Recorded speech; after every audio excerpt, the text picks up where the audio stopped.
this film doesn't deserve that viewership. This is a really weird experiment of Anurag Kashyap. I'm really surprised how many weird choices Anurag took. Film doesn't deserve to be that forum suited. I lost a little bit of a respect for Anurag Kashyap because of that.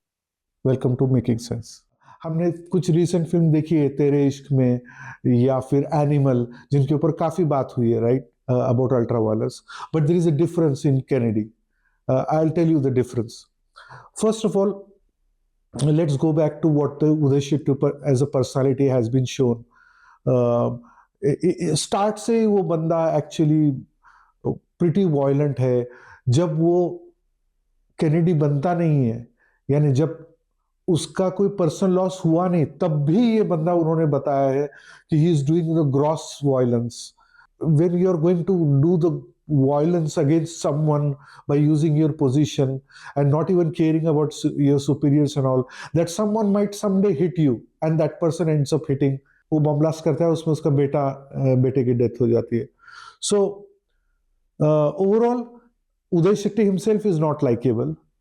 The villain जो don उसमें बताया वो likeable नहीं है. जो बीच में assistant commissioner बताया वो लाइकेबल नहीं है. इस फिल्म में कोई भी लाइकेबल नहीं है. एंड अगेन जॉनर, ये अल्ट्रा वायलेंट फिल्म बनाई है जो कि क्राइम थ्रिलर है. पूरी फिल्म में एक ही टोन चल रहा है continuously. To make the matters more weird, Anurag Kashyap ने कुछ शायरी इन्वॉल्व की है जो कि एक्सट्रीमली लो ग्रेड शायरी, बिल्कुल भिंडी बाजार के शायर के वाली शायरी है. जब तुम शायरी या ऐसे किसी टूल का यूज कर रहे हो टू कन्वे समथिंग, तो उतना जेन्युइनली आना चाहिए, राइट.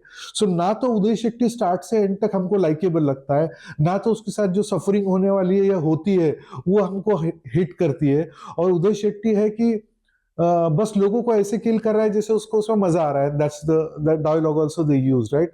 सो एक तो शायरी डजंट मेक सेंस, बहुत ही शैलो शायरी है. I am so surprised that Anurag Kashyap decided to keep that shayari in the film.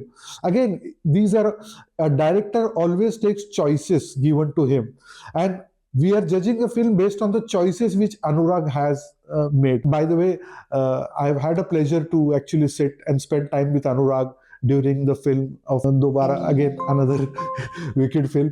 So he is a perfectly pragmatic person and he makes decisions based on the merit. I could see in those sets and the way he was shooting and all.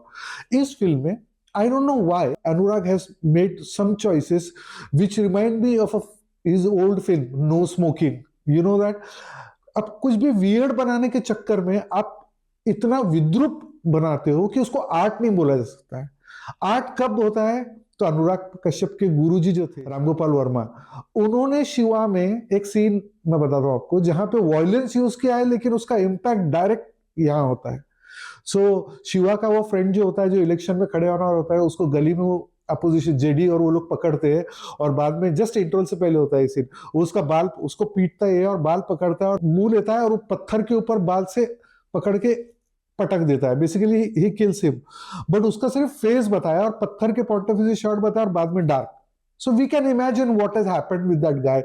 वो एक दुबला सा लड़का एकदम, again उसके साथ जो violence हुआ वो एकदम हिट करता है हमको. That was the only scene. So using the violence to tell the story, nobody argues about it. Yes, that is one of the tool, but using the ultra violence by showing some of the things which even without showing you can tell the story, then if director takes the choice to show that, then that is questionable, because इन चीजों का impact जो होता है खासकर youngsters, right, ये dark film में सब youngsters ही देख रहे हैं, क्या उनके ऊपर मैसेज जाएगा? if Anurag, people like Anurag are normalizing the violence, then what will happen? एक रिसेंट में केस हुआ है, एक लड़के ने अपने बाप का हेड कट करके उसके पीसेस टुकड़े करके ड्रम में डाले. Can you imagine? ऐसी चीजें होती है जब वायलेंस को नॉर्मलाइज कर. और ये पूरी फिल्म देखने के बाद मुझे इतना तो समझ गया कि यार ये फिल्म देखने के जगह पे मैंने 3 एपिसोड क्राइम पेट्रोल के देख लिए होते तो भी इनफ था. That would have given me dose of the crime which I want to watch, which anyways people watch. And by the way, Crime Patrol का टाइम क्या है? Late night. right? It is supposed to be watched only by the grown-ups and not necessarily appealing to youngsters. Anyways, so Anurag has made choices, some of the choices, and one of them is ultra violence and showing it that crass. That is number one. Number two is the kind of music he has used. एक तरफ तो उसने एक part में majority dominant जहां पे silence रखा है ना, dominant Mozart type music use किया है, वायलिन या फिर वेस्टर्न इंस्ट्रूमेंट के साथ में जैज या जैजी म्यूजिक, और वो म्यूजिक इतना ओवर द टॉप है कि एक लिमिट के बाद हमको लगता है हम साइलेंस फिल्म देख रहे हैं, पुराने जमाने की black and white silence film देख रहे हैं. अच्छा, वो यूज किया है, वो चॉइस लिया है. तो दूसरा चॉइस इसलिए कि एक्सट्रीमली क्रास, वो जो बंदा जो गाना गा रहा है, उसमें जो बताया, एक बंदा बताया जो कि वो गाना गा रहा है एक वियर्ड आवाज में और एक वियर्ड फेसेस बना के, उसको अगर लाल लाइट कहीं भी लगा देने से वो वायलेंट सीन या वो एक्सप्रेशन हो जाता है आजकल आर्ट का, तो लाल लाइट लगाया हुआ है और वो स्टार्ट में, बीच में और एंड में काफी बार वो बंदा यूज किया है. आपको याद है देवडी में एक वो जो बैंड वालों का जो गाना था उसी टाइप का. So again Anurag repeated, try to use the same tool again here, but music comes across over dominant. But again, it's a choice as a director. He wants to use it. Hey, but does it have to be like that? Jazz का सबसे अच्छा use कब हुआ है? अंधाधुन फिल्म में. It has to be subtle and underlining and not constantly 3-3 minute के pieces में कंटिन्यूस जैज चल रहा है, और वो भी इतना जोर से चल रहा है कि आवाज कम करना पड़ा. So the choice of music was also weird in this case. Another subtle thing to say about is lot of the scenes were resembling to अब तक 56. अब तक 56 से डायरेक्टली उठाए हुए डायलॉग्स या सीन या कॉन्फ्लिक्ट लग रहे थे. वो nothing wrong with it, but Anurag Kashyap से अगर वो क्रिएटिव और यूनिक डायरेक्टर तो ही is suppose to come back with something new, right? और पुराने से अगर खेल रहा है तो पुराने को बेहतर बना के खेले, right? Not to reuse the old stock of ideas back into this, right? So that also one of the weird thing to spot about this film is इसमें जो एक बॉम्बे में एक कार डीलर का मर्डर हुआ था मनसुख का, और वो किस कॉन्टेक्स्ट में होता है सबको पता है, राइट? सो वो वाला पूरा का पूरा plot as it is use किया है. तो एज सुन जो फर्स्ट टाइम बताते हैं ना, तो हमको पता है आगे का पूरा क्या होने वाला है. अनुराग या as a writer, as a director, उसमें उन्होंने कुछ भी वेरिएशन ऐड नहीं किया, विच वाज सरप्राइजिंग. देन ये पूरा सीन या ये प्लॉट पूरा बता के लोगों को ये गेस करने लगा रहे हैं कि बड़े पापा कौन है. Hey, it is common sense. My only point is इससे कुछ भी अचीव नहीं हुआ है. अचीव कुछ होना है तो अपने गुरु से सीखना था. फिर से अनुराग ने, राम गोपाल वर्मा ने लास्ट तक भवानी कौन है, शिवा में इंटरवल तक भवानी आता ही नहीं है, और भवानी का इतना नाम उसने सेटअप किया होता है कि जब एक्चुअल भवानी को देखा था, एक्चुअली काफी लोग डिसअपॉइंट भी हुए थे, वो एकदम दुबला पतला और वो, बट एनीवेज वो एक्सपेक्टेशन सेट किया था उसने, राइट? यहाँ पे बड़े पापा कौन है ये एक्सपेक्टेशन तो सेट किया, आंसर तो नहीं किया, और साथ में वो जो वेरी नोन पब्लिक केस है उसको यूज किया. That was very surprising. Also one of the surprising choice which Anurag took in this case was he used COVID as the backdrop, and he used the violence, Bombay underground and violence of the old 80s.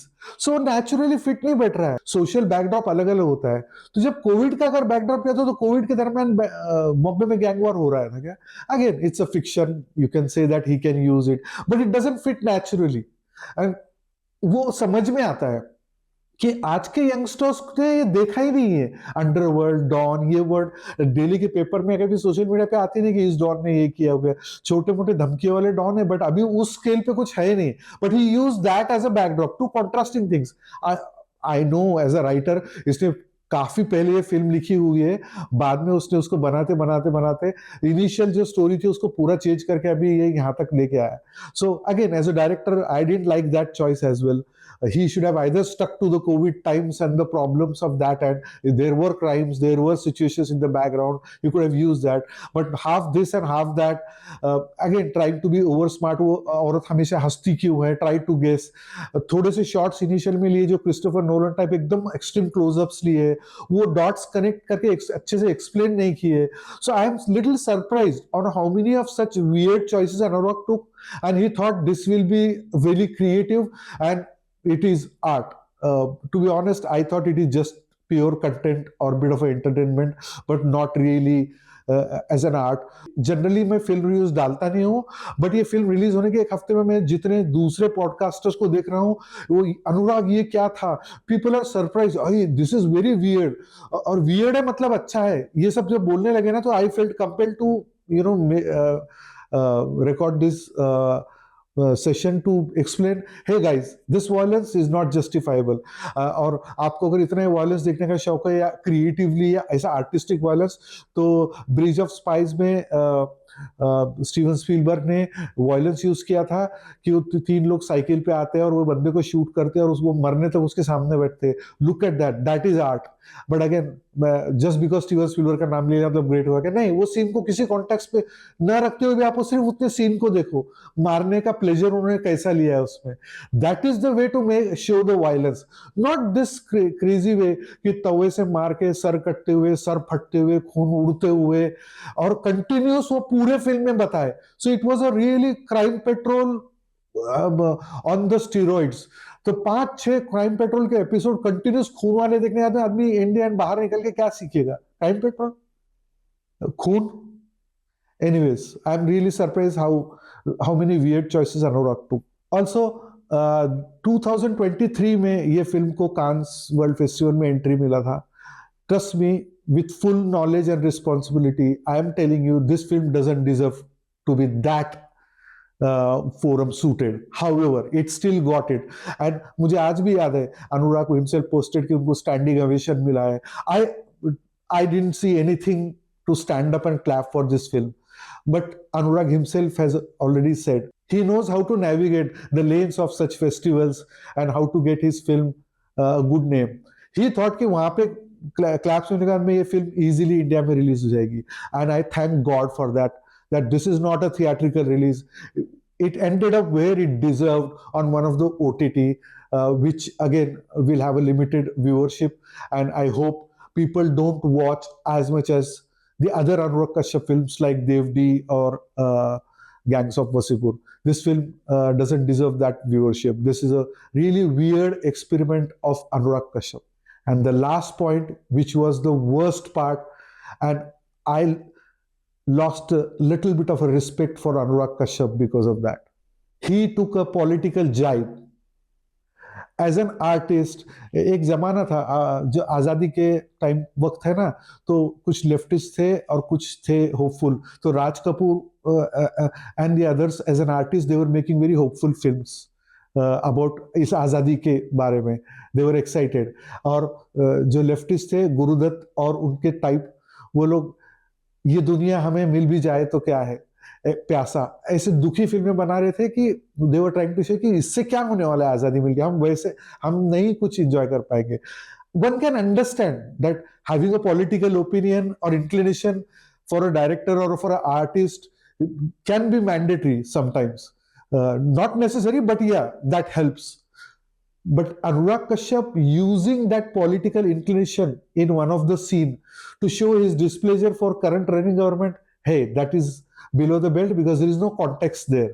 आप छोटा छोटा इसको agenda बोलते हैं, and I think Anurag Kashyap has cross the line there. तो scene क्या है basically कि 2-3 लोग एक बंदा खड़ा हुआ होता है और वो कुछ एक के वेंडर से, पानी पूरी वाले से कुछ लेता है, चाट वाले से लेते रहता है, और 2-3 लोग आते हैं, कोविड टाइम चल रहा है, मास्क पहना, 2-3 लोग आते हैं और उसको दे आर हाउंडिंग हिम, उसको सता रहे, ए क्या कर, रात का टाइम है, ए क्या कर रहा है, तूने घंटी बजाई, तूने थाली बजाई, ये ऐसा बोल के उसको हाउंड कर रहे.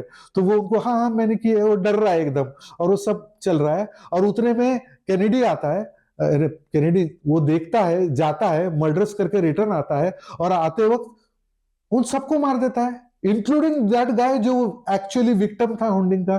तो यहाँ पे अनुराग ये बोलने की कोशिश कर रहा है एज एन आर्टिस्ट कि हे, जो अन्याय कर रहे हैं वहां पे उस दिस केस में, वो तो गलत है, जो सह रहा है वो भी गलत है, तुम सब मर जाओ. That is the bottom line Anurag is trying to tell. I mean, to my common sense at least. And I thought it was below the belt jab. वहां पे political opinion use करने की जरूरत नहीं थी. Again, ultra violence use कर रहा है, political undertones use कर रहा है. No surprise. Anurag is not getting big budget movies. He has ended up being like one of the indie filmmaker who is shooting. इस फिल्म में जो लाइट्स उसने यूज किए एकदम typical psychological experiments from west है.